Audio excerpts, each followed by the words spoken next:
নমস্কাৰ মোৰ ইউটিউব চেনেললৈ আপোনালোকক স্বাগতম জনাইছোঁ। আজি মই যিখন অসমীয়া উপন্যাসৰ বিষয়ে আলোচনা কৰিবলৈ ওলাইছোঁ সেইখন লিখিছিল পদ্মনাথ গোহাঞিবৰুৱাদেৱে। এই উপন্যাসখন অসমীয়া সাহিত্য জগতৰ প্ৰথমখন উপন্যাস আৰু উপন্যাসখনৰ নাম হৈছে ভানুমতী। ভানুমতীৰ কাহিনীটি সম্পূৰ্ণভাৱে কাল্পনিক।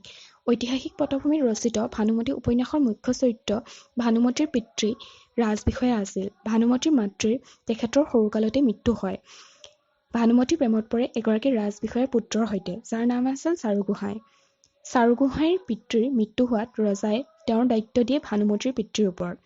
ইয়াৰ পিছত ভানুমতীৰ ঘৰতে চাৰু গোহাঁই থাকিবলৈ লয় আৰু চাৰু গোহাঁই আৰু ভানুৰ গোপন প্ৰেম চলি গৈ থাকে। কিন্তু এদিন ৰজাৰ পুত্ৰৰ সৈতে ভানুৰ দেউতাকে তেওঁৰ বিয়া ঠিক কৰে। ভানুৱে এই বিবাহৰ পৰা ৰক্ষা পৰিবলৈ পুৰুষৰ বেশত ঘৰৰ পৰা ওলাই যায়। ভানুক তেতিয়া আশ্ৰয় দিয়ে এগৰাকী বৃদ্ধ মহিলাই। এই বৃদ্ধ মহিলাগৰাকীৰ এগৰাকী জীয়েক আছিল, যাৰ নাম আছিল আজলী। বৃদ্ধ মহিলাগৰাকীয়ে ভানুক পুৰুষ বুলি ভাবি আজলীৰ সৈতে তেওঁৰ বিবাহ ঠিক কৰে। ইয়াৰ পিছত বাৰু কি হয়? ভানু আৰু চাৰু গোহাঁইৰ মিলন হয়নে, নে আজলীক পুৰুষৰূপী ভানুই বিয়া কৰায়? জানিবৰ বাবে আপোনালোকে কিতাপখন নিশ্চয়ভাৱে পঢ়িব। উপন্যাসখনৰ আৰু এটি মোৰ প্ৰিয় চৰিত্ৰ হৈছে তৰা আইদেউ।